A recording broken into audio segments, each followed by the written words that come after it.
Good morning everyone.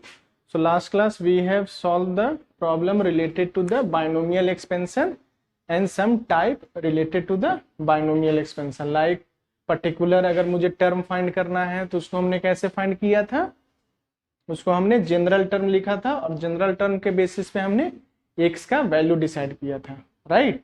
और second हमने type देखा था term independent of x find किया था, ठीक है। हम लोग जो एक्सपेंशन किए थे, किसका एक्सपेंशन किए थे, a plus b to the power n का एक्सपेंशन किए थे। तो a plus b to the power n का एक्सपेंशन किए थे तो क्या बन गया था, ये nc0 a to the power n plus nc1 a to the power n minus 1 b plus nc2 a to the power n minus 2 b to the power 2 plus, तो इस तरह से डॉट डॉट करेंगे और लास्ट में क्या लिखेंगे, NCN a to the power 0 b to the power n, ठीक है। तो इसमें आपका जो पॉइंट टू बी रिमेंबर है वो आपका फर्स्ट पॉइंट हमने क्या बताया था, फर्स्ट पॉइंट क्या बताया था हमने कि नंबर ऑफ टर्म हमेशा क्या रहेगा, एक ज्यादा रहेगा, जितना पावर रहेगा उससे एक ज्यादा रहेगा। ये हमारा पहला टर्म था, right.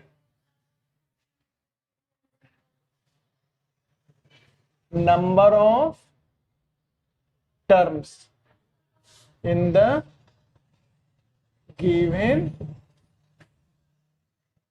Binomial expansion is equal to n+1 रहेगा। ये पहला पॉइंट था। सेकंड पॉइंट क्या था,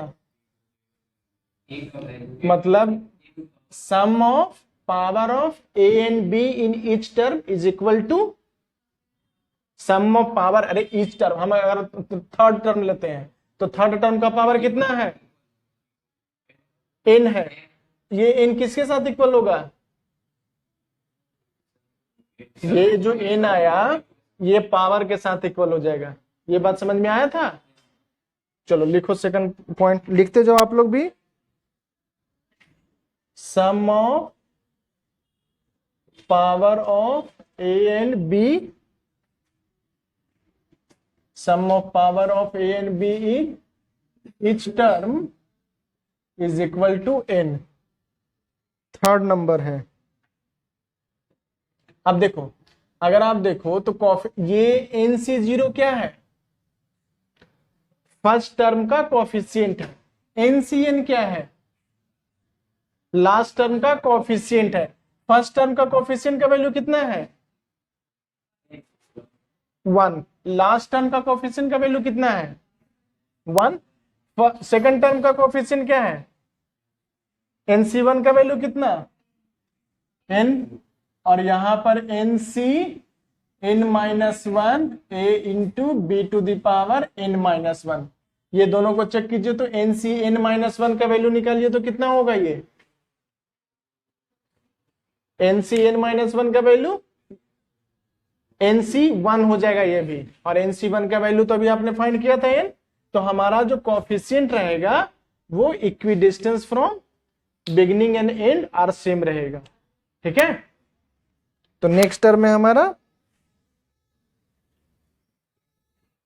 the binomial coefficient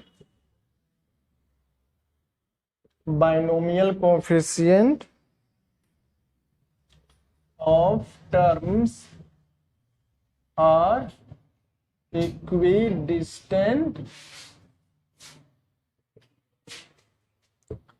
from beginning and end are same, that is NC0 is equal to NCN, NC1 is equal to NCN-1 and so on। समझ में आया कि नहीं आया, हैं? हाँ, अब देखो, अगर मुझे कोफिशिएंट डायरेक्टली मुझे लिखना रहे, अगर हम NC0 का वैल्यू ना लिखें, NC1 का वैल्यू ना लिखें, NC2 का वैल्यू ना लिखें, NC3 का वैल्यू ना लिखें, तो हम उसको कैसे सॉल्व करेंगे? तो एक आता है पास्कल ट्रायंगल आता है, ठीक है, पास्कल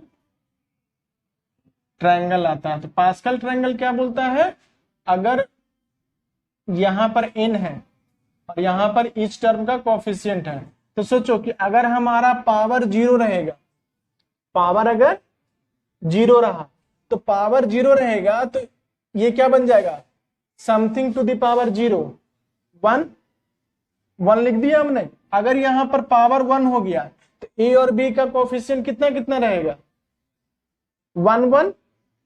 तो यहां पर 1 लिखो, यहां पे 1 लिखो, ठीक है। थर्ड आ जाओ, n का वैल्यू अगर 2 ले लो, तो बताओ अगर ये a प्लस बी का होल स्क्वायर, आप जानते हो क्या होता है a प्लस बी का whole square, a square plus 2ab plus b square. तो इसका कोफिशिएंट अगर ऑब्जर्व करो तो क्या मिलता है, 1 to 1 मिलता है। तो देखो तो 1 तो यहां पर स्टार्टिंग आएगा ही आएगा, और 1 1 कितना हो जाएगा, 2 हो जाएगा, और फिर से ये 1 हो जाएगा। हमेशा बिगिनिंग और एंड 1 रहेगा। अब पावर 3 करो, n का वैल्यू 3 करो, तो n का वैल्यू 3 करेंगे तो पहला तो 1 ही रहेगा, ये दोनों को जोड़ दो, फिर से ये दोनों को जोड़ दो, और फिर ये 1 लास्ट में आ जाएगा। समझ में आ रहा है कि नहीं आ रहा है, क्लियर है? चलो n का वैल्यू 4 लो, आपने सॉल्व किया n का वैल्यू 4 पे, तो अगर आप देखोगे तो फिर से 1 हो गया, 1 प्लस 3 4, 3 प्लस 3 6 4, ये हमने किया था। समझ में आ रहा है? तो 1 4 ये हमारा इंडाइसेस है, पावर इसको बोलो।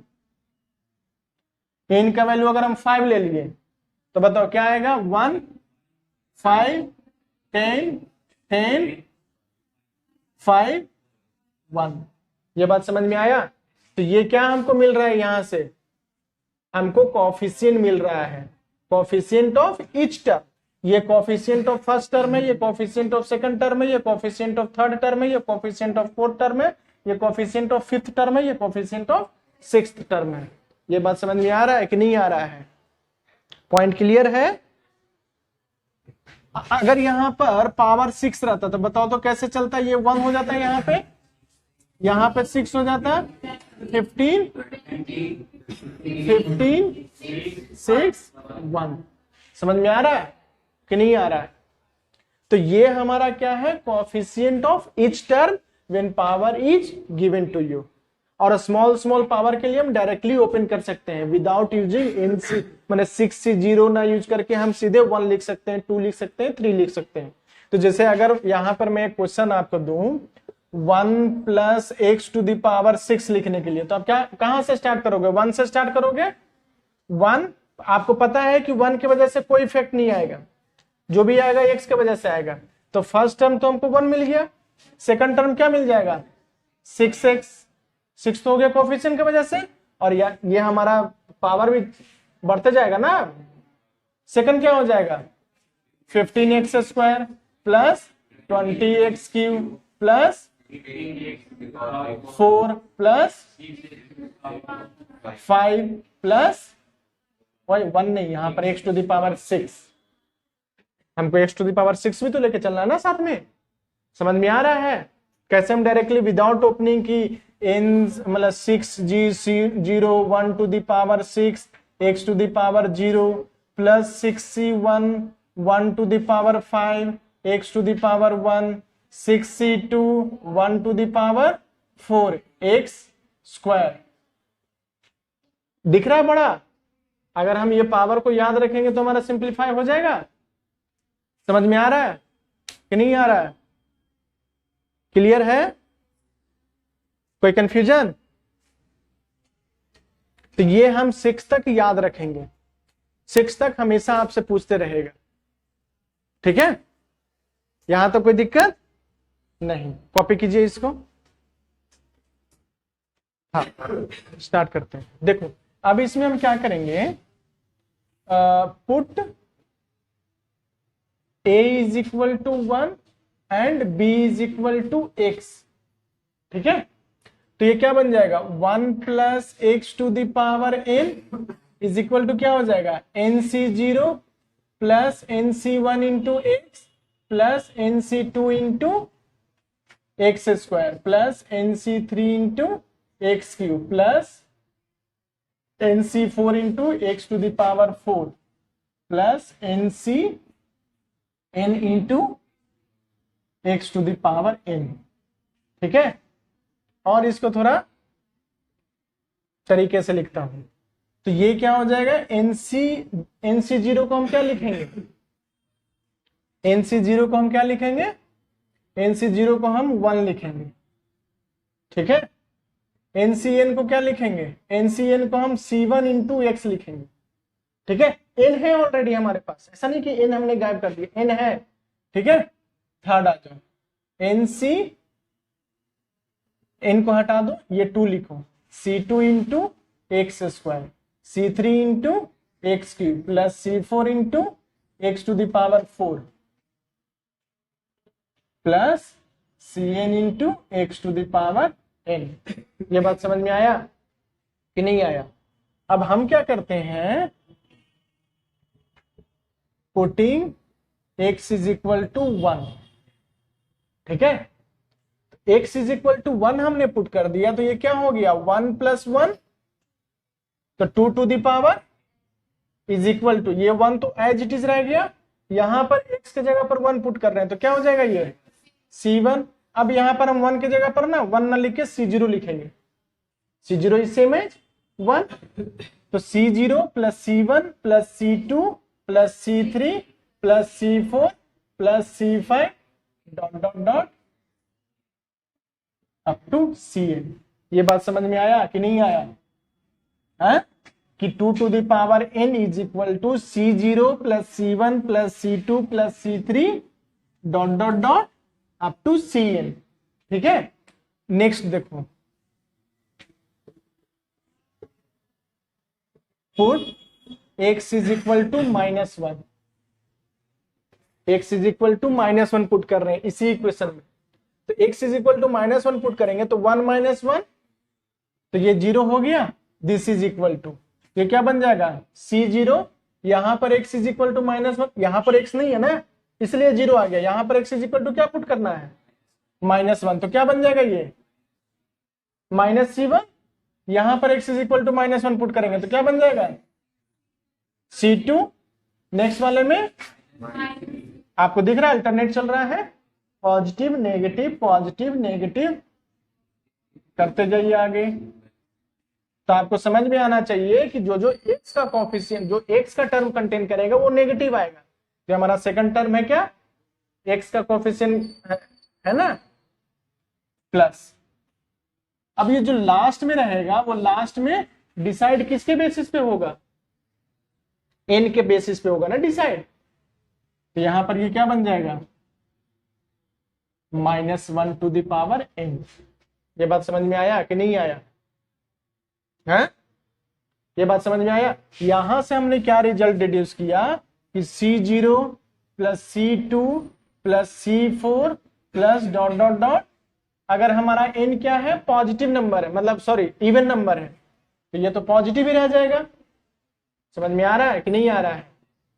अगर हमारा n इवन नंबर रहा तो ये तो पॉजिटिव ही रह जाएगा, तो c0 plus c4 plus c8 up to cn is equal to c1 plus c3 plus c5 plus c7 up to cn-1 तक रहेगा। समझ में आया कि नहीं आया? क्लियर है? चलो, तो यहां पर देखो ये दोनों को कंबाइन कर रहे हैं तो हमको क्या मिल रहा है 2 टू द पावर n मिल रहा है, लेकिन ये हाफ है, ये भी हाफ है हाफ हाफ, तो 2 into c0 plus c2 plus c4 plus c6 up to cn is equal to क्या हो जाएगा 2 टू द पावर n हो जाएगा। n को राइट हैंड साइड शिफ्ट कीजिए, तो c0 plus c2 plus c4 plus c6 up to cn is equal to क्या हो जाएगा 2 टू द पावर n-1 हो जाएगा। ये रिजल्ट समझ में आया आपको कि नहीं समझ में आया? ये रिजल्ट समझ में आया? क्लियर है ये रिजल्ट? किसमें कोई कंफ्यूजन है बताइए, इसमें कोई कंफ्यूजन है?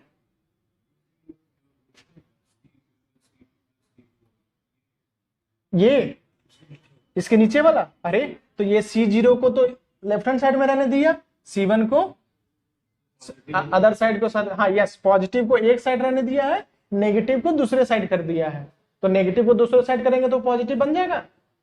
तो इससे क्या हो गया, हमारा जो सीक्वेंस था वो सीक्वेंस दो इक्वल पार्ट में डिवाइड हो गया है, ठीक है। और दो इक्वल पार्ट में डिवाइड हो गया तो इसको हम 2 से डिवाइड कर देंगे, तो ईच हाफ पार्ट का समीशन कितना आ जाएगा, 2 टू द पावर n-1। समझ में आया? कॉपी कीजिए इसको। हाँ, तो मिडिल टर्म में आपको क्या समझना है, ये middle term is totally related to हमारा नंबर ऑफ टर्म क्या है, इवन है या ऑड है। अगर आप पास्कल ट्रायंगल देखो तो पास्कल ट्रायंगल में आप देखोगे तो नंबर 1 और 2 में नहीं दिखेगा, आप n का वैल्यू 4 में देखो तो n का वैल्यू 4 में आपको दिखेगा, नंबर ऑफ मतलब हाईएस्ट वैल्यू कितना आ रहा है, 1 आ रहा है, 1 आ रहा है। n इज इक्वल टू 5 में देखो नंबर ऑफ हाईएस्ट वैल्यू 2 आ रहा है। आप ऐसा नहीं कि एक 10 को आप इग्नोर कर दो, दूसरा 10 को कंसिडर करो, दोनों इक्विवेलेंट है कि नहीं है। n इज इक्वल टू 6 में देखो आपका मैक्सिमम वैल्यू कितना है, 20 है, 20 है तो 1 है। तो ये इवन और ऑड पे डिपेंड करता है, ठीक है। तो यहां पर मिडिल टर्म हम कैसे फाइंड करेंगे, when n is odd, n odd हो जाएगा तो n+1 क्या हो जाएगा, इज इवन। तो इस केस में इवन हो जाएगा, जैसे आपने देखा n इज इक्वल टू 5 पे इवन आ गया, तो इवन आ गया तो उसमें नंबर ऑफ मिडिल वैल्यू कितना है, 2 है। देखो ना नंबर ऑफ मिडिल वैल्यू 2 है ना, तो there are 2 middle term exist, ठीक है। 2 मिडिल टर्म एग्जिस्ट करेगा, कौन कौन सा ये चेक करते हैं। तो देखो अगर आप n इज इक्वल टू आपने 5 लिया, n इज इक्वल टू आपने 5 लिया, n इज इक्वल टू 5 लिया तो मिडिल वैल्यू देखो कौन कौन सा दिख रहा है आपको, मिडिल टर्म वो वैल्यू है, मिडिल टर्म बताओ, एक दूसरा पे दिख रहा है और एक तुम लोग को क्या है, मतलब टर्म तो देखो बच्चा आप लोग, एक तीसरा टर्म है और एक चौथा टर्म है, ये दिख रहा है। तो हमारा जो आ गया वो एक तीसरा टर्म आ गया और एक चौथा टर्म आ गया। तो ये तीसरा टर्म कैसे बन रहा होगा, तीसरा टर्म बन रहा होगा n का वैल्यू 5 है तो 5 + 1 6 डिवाइडेड बाई 2 आ गया कि नहीं आया। सिमिलरली दूसरा वैल्यू कैसे आया होगा, 3 + 1 कर दिया होगा, यानी कि n+1 डिवाइडेड बाई 2 + 1।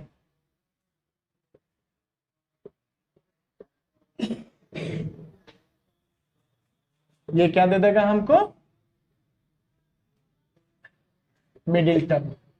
ये बात समझ में आया कि नहीं समझ में आया, क्लियर है। चलो आगे बढ़ते हैं।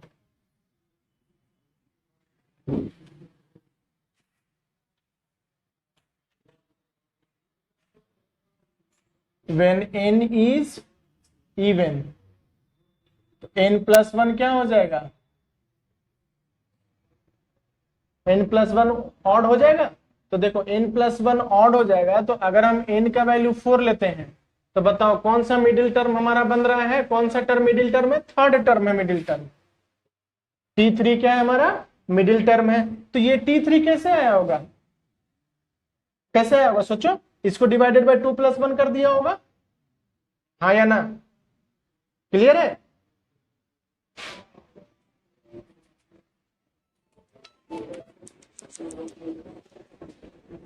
चलो तो हमारा क्या बन गया, t3 इज मिडिल टर्म बन गया। अब आ जाओ n इज इक्वल टू 6 आ जाओ, n इज इक्वल टू 6 में मिडिल टर्म हमारा क्या है, 4, तो t4 इज मिडिल टर्म। ये बात समझ में आया कि नहीं आया? क्लियर है? तो अगर हम इसको जनरल टर्म में लिखना चाहें तो कैसे लिखेंगे मिडिल टर्म को? तो देखो n/2 प्लस 1th टर्म लिखेंगे। देखो ना 4 था तो 4 डिवाइडेड बाई 2 कितना 2 प्लस 1 3 हो गया। 6 देखो तो 6 डिवाइडेड बाई 2 3 3 प्लस 1। सही चल रहा है हमारा? कोई दिक्कत? कोई दिक्कत नहीं। तो ये क्या हो गया middle term. Middle term is equal to n plus 1th term. जानते हो इस मिडिल टर्म से हमको क्या बेनिफिट होगा? इस मिडिल टर्म से हमको ग्रेटेस्ट कोएफिशिएंट मिल जाएगा। हमको greatest binomial coefficient using middle term. Using middle term we get greatest binomial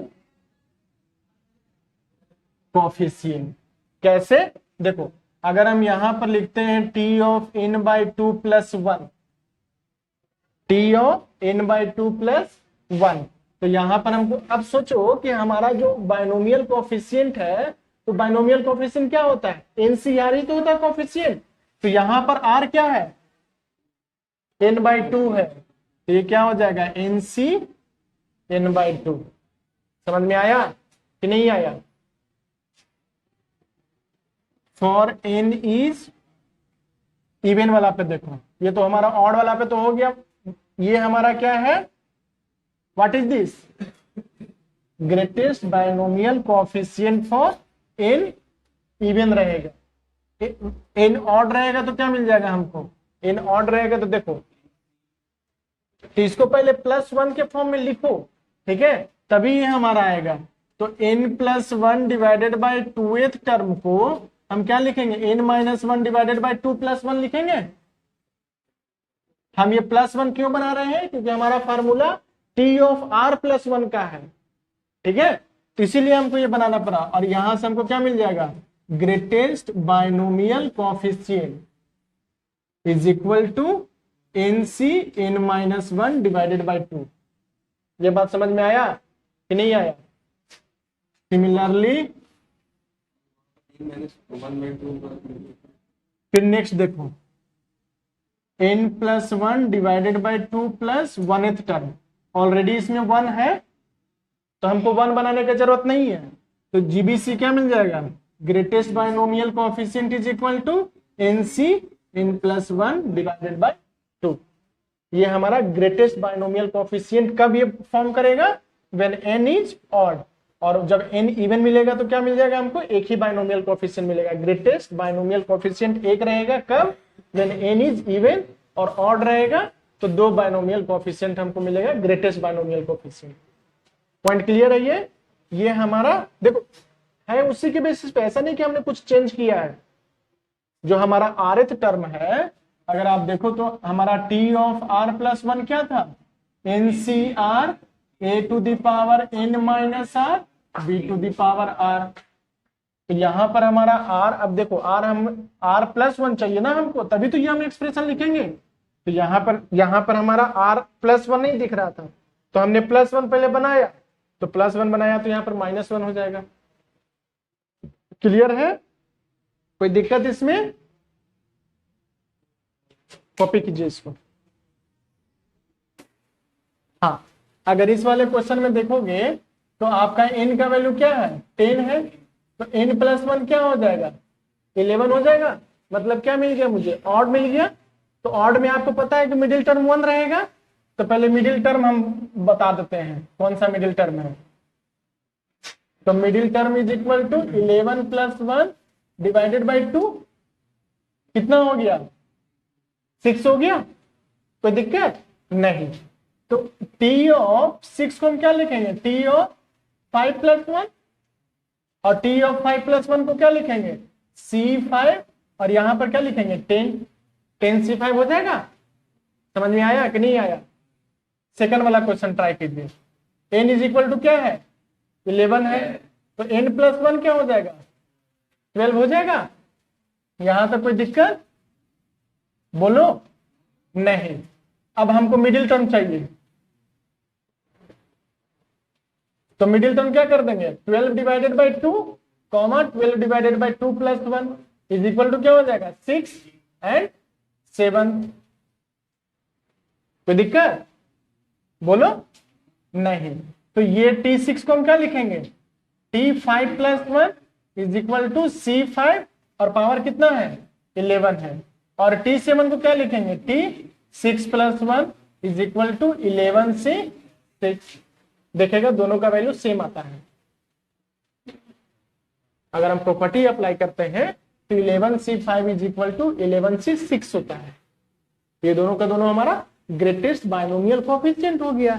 ये हमारा 10C5 एक ही बाइनोमियल कोएफिशिएंट है, ग्रेटेस्ट बाइनोमियल कोएफिशिएंट यही रहेगा। कोई दिक्कत, कॉपी कीजिए इसको,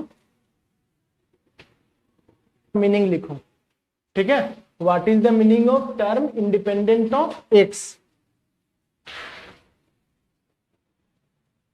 it means x does not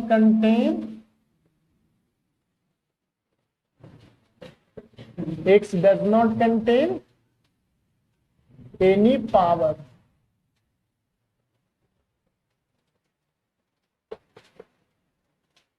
hence find value of r for which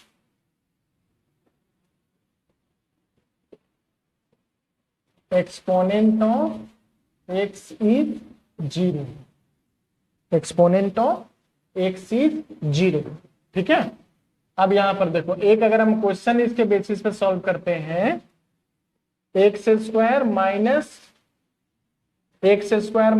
1 upon x to the power 4 to the power 16। इसमें क्या करना है, find the term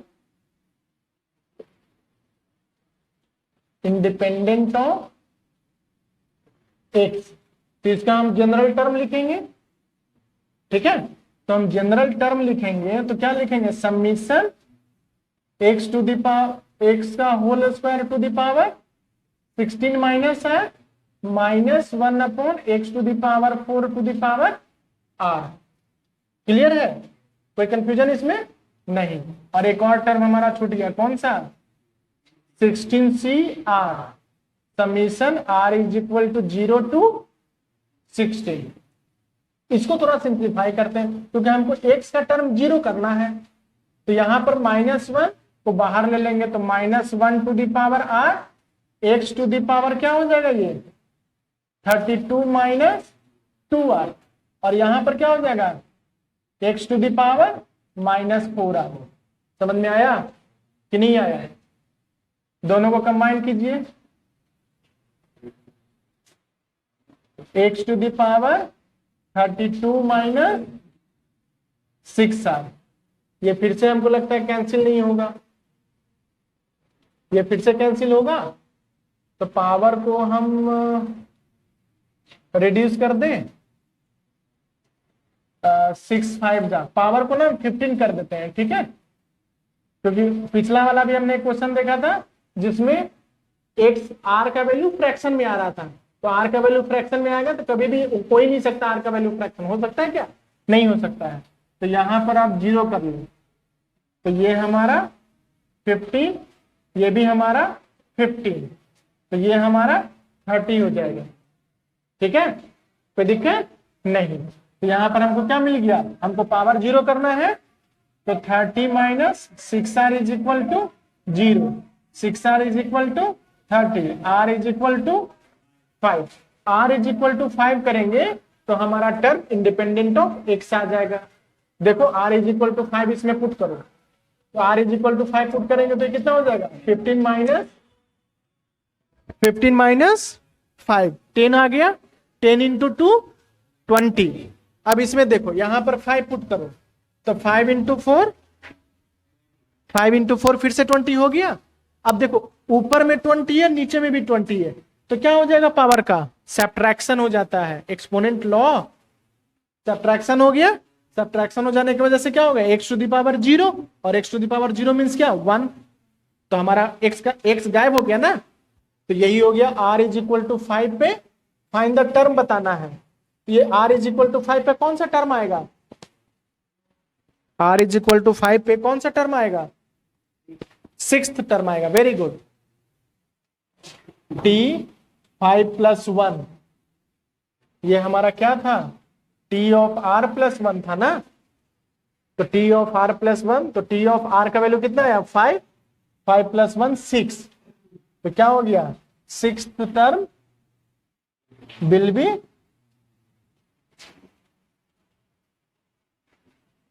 independent of x। ये बात क्लियर हुआ, समझ में आया कि नहीं आया, कॉपी कीजिए इसको। चलिए, ये एक क्वेश्चन है जिसमें आपको बताना है कि 1.1 टू द पावर 1 लाख और 10,000 में विच वन इज ग्रेटर। ठीक है, तो ये सॉलिड नंबर है, इसमें हम कुछ चेंज नहीं कर सकते, इसको हम बाइनोमियल एक्सपेंशन के थ्रू सॉल्व कर सकते हैं। तो 1.1 को हम क्या लिखेंगे, बोलो, 1 + 0.1 टू द पावर 1 लाख। ठीक है, कोई दिक्कत यहां तक, हम इसको ना 1 लाख ना लिख के हम n लिखते हैं, और n इज इक्वल टू क्या है, 1 लाख है। ज्यादा हो गया, कोई दिक्कत यहां तक, सोचो, नहीं कोई दिक्कत नहीं। अब इसको हम क्या करते हैं, देखो अगर आप देखोगे तो हमारा 1 का पावर क्या होगा, इंक्रीज होगा, 1 का पावर इंक्रीज होगा, और 0.1 का पावर 1 का पावर डिक्रीज होगा एज वी मूव सिक्वेंशियली, और 0.1 मतलब सेकंड टर्म डिक्रीज होगा, होता है ना, कैसे बोल रहा है तुम लोग, एक इंक्रीज होता है दूसरा डिक्रीज होता है, तो ये हमारा डिक्रीज करेगा और ये हमारा इंक्रीज करेगा। समझ में आ रहा है कि नहीं समझ में आ रहा है, आ रहा है। तो हम इसको क्या करते हैं, इसको उल्टा साइड से लिखते हैं। देखो आप इस तरह से लिखोगे ना, कुछ ये लिखोगे C0 into 1 to the power n, और 1 टू द पावर n कितना, 1, plus C1 into 1 to the power n-1 और 0.1 लिखोगे। कोई कंफ्यूजन इसमें, कोई कंफ्यूजन नहीं, प्लस C2 1 0.1 को पावर 2 प्लस, बस और कुछ नहीं करना है, बस 2 टर्म लिख दो, आपको खुद ब खुद समझ में आ जाएगा कि क्या चल रहा है। चलो, तो इसका वैल्यू कितना, C0 का वैल्यू कितना, C1 का वैल्यू कितना, n, और n क्या है हमारा 1 + 1 लाख इंटू 1 लाख, ठीक है ना, हाँ, इंटू 1 प्लस C2 का वैल्यू रहने दो, C2 इंटू 0.1 का होल स्क्वायर। ये बात समझ में आया कि नहीं समझ में आया, क्लियर है, नहीं तुम लोग को क्लियर है। चलो अब देखो, अगर मैं इसको मल्टीप्लाई करता हूं तो क्या मिल जाएगा हमको, 10,000। देखो ना 1 0 से डेसिमल कैंसिल हो जाएगा ना, तो 1 फॉलोड बाय 4 0 प्लस यहां C2 इंटू 0.1 है और यहां पर +1 है। बताओ ये 10,000 से बड़ा है कि छोटा है, ये 10,000 से बड़ा है। किसी को ये दिमाग में आ रहा होगा कि सर अगर हम लास्ट वाला नंबर लिख देंगे तो वो तो 0 पॉइंट समथिंग आएगा ना, लेकिन आप ये सोचो कि लास्ट वाला से 10 नंबर पहले आओ, 100 नंबर पहले आओ, हमारा क्या देखना है कि विच वन इज ग्रेटर। तो यहां पर 10,000 आ गया ना, 10,001 क्या है, 10,001 और 10,000 में कौन बड़ा है, 10,001 बड़ा है, मतलब क्या हो गया हमारा 1.1 to the power 1 lakh is greater than. समझ में आ गया कि नहीं आया, पॉइंट क्लियर है। हमने ये बाइनोमियल एक्सपेंशन के थ्रू ही किया है। तो हमेशा ध्यान रखना, जब भी इस टाइप का क्वेश्चन आए ना तो आपको फर्स्ट टर्म 1 रखना है, ठीक है, फर्स्ट टर्म 1 रखना है, सेकंड टर्म कुछ भी आप ले लो, कोई दिक्कत नहीं है।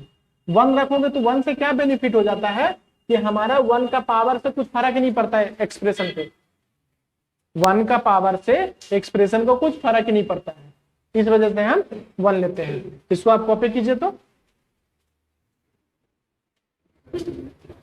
चलो अब देखो, ये एक अनदर टाइप का क्वेश्चन है, इसमें आपको क्या फाइंड करना है, नंबर ऑफ रेशनल टर्म आपको बताना है। रेशनल टर्म का क्या मतलब होता है, what do mean by rational number, P by Q के फॉर्म में। तो जैसे यहां पर अगर आप देखोगे ना, तो टर्म जानता है कैसा दिखेगा, देखो अगर मैं एक दो टर्म को आपको दिखाऊं तो ये दिखेगा आपका 600 C 0 to 1/3 to the power 600 3 1/5 to the power 0। तो बताओ, देखो टर्म ये तो हमेशा नेचुरल नंबर देगा, ये हमेशा C0 C1 C2 C3 हमेशा कैसा नंबर देगा, नेचुरल नंबर देगा हमेशा। रैशनल इररेशनल किसकी वजह से डिसाइड होगा, ये दोनों की वजह से डिसाइड होगा। तो यहां पर देखो कि 600 डिवाइडेड बाई 3 कितना हो जाता है, 200। तो 2 टू द पावर 200 कैसा नंबर रहेगा, कैसा नंबर रहेगा, रैशनल नंबर रहेगा, रैशनल नंबर रहेगा।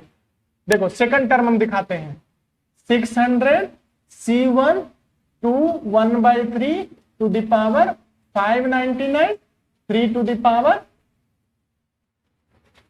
बताओ ये रैशनल नंबर है कि इरेशनल नंबर है, बोलो इरेशनल नंबर है। अरे देखो ना भाई, 599 डिवाइडेड बाई 3 है, डिविजिबल नहीं है कंप्लीटली, दिख रहा है आपको, डिविजिबल नहीं है, तो ये हमारा इरेशनल टर्म हो गया, ठीक है। तो टोटल 601 टर्म बनेगा, 601 टर्म में से कौन कौन सा रैशनल टर्म है ये मुझे बताना है। बताओ, अगर आप रैशनल टर्म बता दिए तो इरेशनल टर्म बताना आसान है कि मुश्किल है, आसान है। तो कभी कभी आपसे क्वेश्चन पूछ देगा फाइंड द इरेशनल टर्म, हम पहले number of rational term find कर देंगे और सब्ट्रैक्ट कर देंगे। तो चलो इसका जनरल टर्म अगर हम लिखेंगे तो क्या लिखेंगे, 600 CR 2 to the power 1/3 to the power 600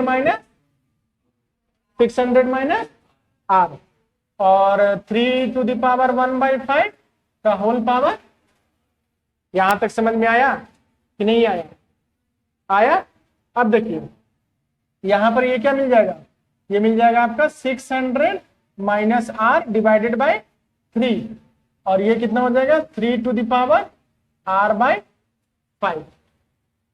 यहां तक कोई दिक्कत, हमारा रेशनल और इरेशनल नंबर इसी वजह से डिसाइड होगा ना। तो हम क्या चाहेंगे कि ये हमारा इंटीजर बन जाए, ये भी हमारा इंटीजर बन जाए। अगर ये दोनों एक इंटीजर बन जाए, इंटीजर मतलब नेचुरल नंबर बन जाए, यहाँ पर पॉजिटिव इंटीजर का बात कर रहे हैं हम, तो ये दोनों अगर हमारा नेचुरल नंबर बन जाए तो हमारा काम आसान हो जाएगा कि नहीं हो जाएगा। समझ में आ रहा है कि नहीं आ रहा है, आ रहा है। तो ये दोनों में आपको सिंपल कौन सा दिख रहा है, R/5, ये सिंपल दिख रहा है कि टफ दिख रहा है। तो इसको हम बताएंगे कि R/5 इंटीजर कहां कहां पे आएगा। तो बताओ R का कौन सा वैल्यू, R का वैल्यू 1 पे इंटीजर आएगा, R का वैल्यू 0। हमारा R कहां से कहां तक है, 0 से 600 तक है, ये हमारा R है, क्लियर। चलो R का वैल्यू 0 पुट करेंगे तो 0 आ रहा है, तो हमारा इंटीजर है। R का वैल्यू 1 पुट करेंगे, इंटीजर है। R का वैल्यू 2, R का वैल्यू 3, R का वैल्यू 3 पुट करेंगे तो इंटीजर है क्या, हाँ में हाँ मिला रहा है। अरे देखो ना 3 डिवाइडेड बाई 5, 3 डिवाइडेड बाई 5 कैसा नंबर है, बताओ, इंटीजर है। हमको इंटीजर चाहिए, इंटीजर है नहीं, इंटीजर नहीं है। तो R का वैल्यू 5 एक हो जाएगा, फिर R का वैल्यू 20, इस तरह से लास्ट 600 तक जाएगा। ये बात समझ में आया कि नहीं आया, आया।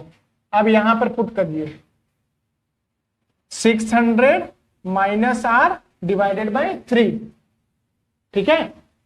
या तो एक तरीका ये है कि यहां पर भी r का वैल्यू 0 से 600 तक जाते रहिए, या दूसरा तरीका है कि यहां से कोई एक वैल्यू उठाइए, 0 उठाया, 0 हमारा सेटिस्फाई कर गया, देखो ना 600 माइनस 0, 600 डिवाइडेड बाई 3, ये भी हमारा क्या होना चाहिए, इंटीजर होना चाहिए, ठीक है।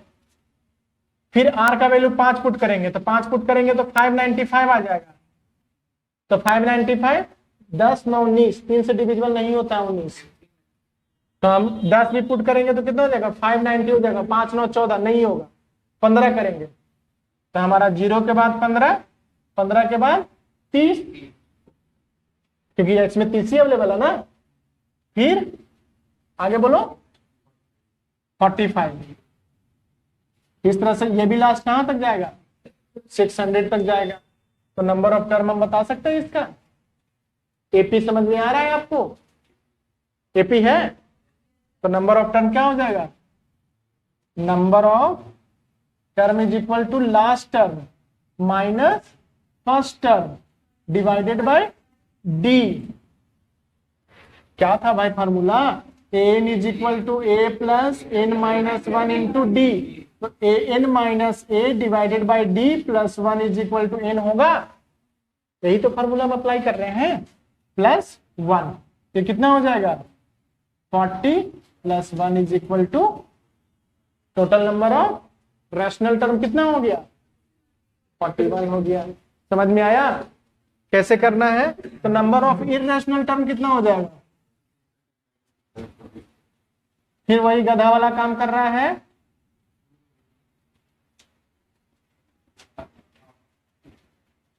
टोटल नंबर ऑफ टर्म कितना है 601 है, तो 601 माइनस 41 करेंगे तो क्या मिल जाएगा हमको 560। क्या है ये 560, very good, number of irrational term. ये बात समझ में आया कि नहीं आया, आया। इररेशनल टर्म रेशनल टर्म किसके बेसिस पे डिसाइड हो रहा है, ये क्लियर हुआ। हमारा NC0 NC1 के बेसिस पे नहीं डिसाइड हो रहा है, उसका टर्म के बेसिस पे डिसाइड हो रहा है, जो उसके साथ नंबर एसोसिएटेड है उसके बेसिस पे डिसाइड हो रहा है। क्लियर है, कोई कंफ्यूजन। चलिए एक क्वेश्चन मैं देता हूं, कॉपी कीजिए इसको। हाँ, तो एक और कंसेप्ट है,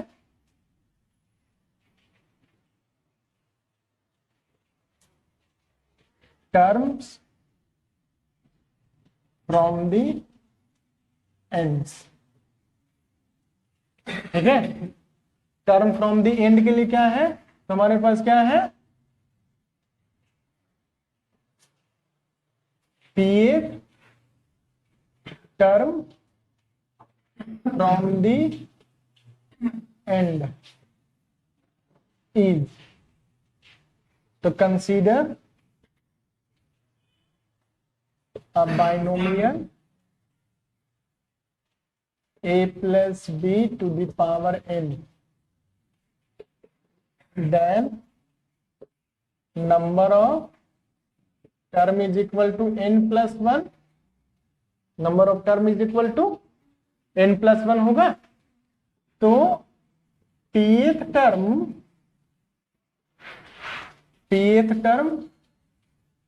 from the end is equal to n plus 1 minus p plus 1th term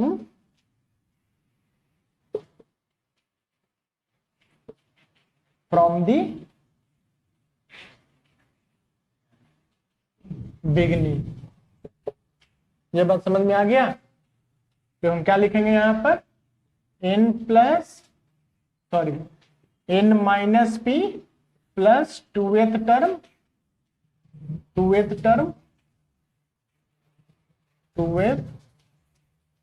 will give pth term from the end। Clear है। अब ये एक एग्जांपल कंसीडर करते हैं। देखिए n इज इक्वल टू 10 है और we need third term from and.